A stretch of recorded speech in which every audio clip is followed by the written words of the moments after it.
线上的家人朋友们平安，我是梦幻厨房在我家的 Vivian， 今天又要来跟大家分享好康的食谱，再一次跟日本料理店的老板把干净要到的经典茶碗蒸配方，不开玩笑，吃起来的口感味道完全给它一模一样，真的好好吃哦，一小碗稀里呼噜就喝掉了。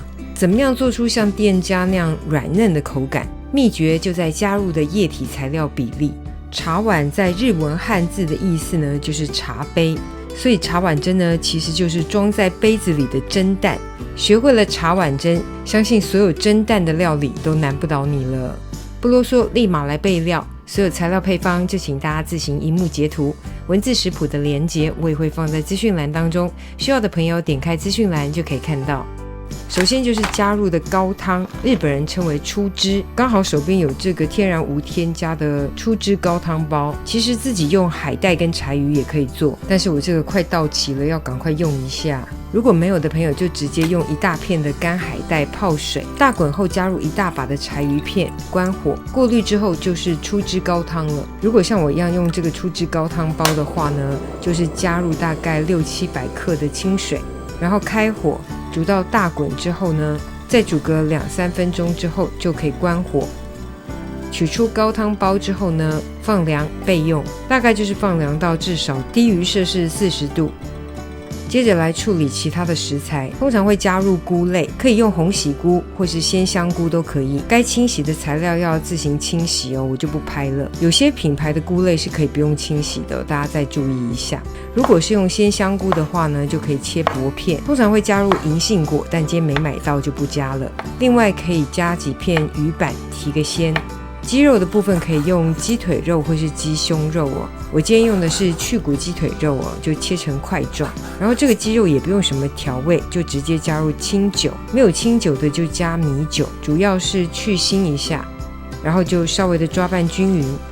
鸡肉块的部分呢，就先放一旁备用。刚才说过，茶碗蒸主要就是运用茶杯来做容器，如果没有带盖的大茶杯，也可以用其他容器，就把不同材料组合放入杯底。接着我们来准备全蛋液，前面材料表的部分呢已经写得很清楚了，我给的材料分量可以做出3碗茶碗蒸。加入蛋液里面的出汁呢是一个重点，基本上出汁的量呢是蛋液的2倍到3.5倍都可以。我影片用到的是3.2倍，基本上的原则就是加入的水分越多，口感越嫩，甚至也有人会加到4倍的出汁，但水分过多呢，会在凝结上比较有难度，所以我们抓比较安全的范围，我自己是觉得3.2倍非常满意。我们就把蛋液、调味料跟出汁搅拌均匀，不用打发哦，拌匀就可以。接着要过滤一下蛋液，把筋膜杂质、泡沫给过滤掉，口感才会细滑。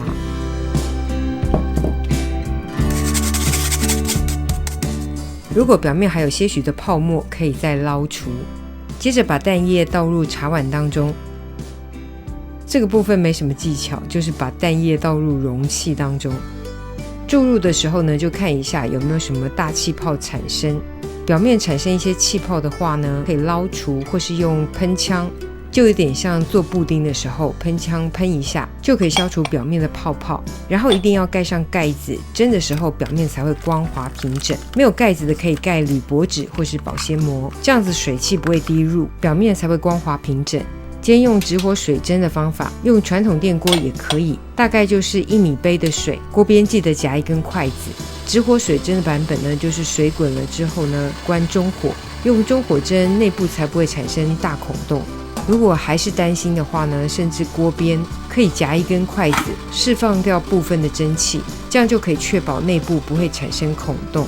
大滚之后呢，我们计时8到10分钟，时间到后我们先开盖，这时候可以放入虾仁或是红萝卜片，再蒸个2到3分钟。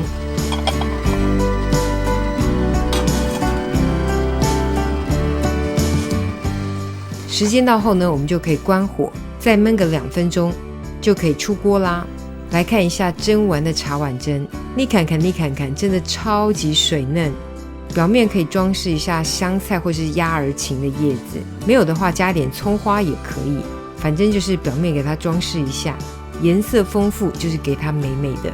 超级鲜嫩美味的日料店茶碗蒸等你交作业。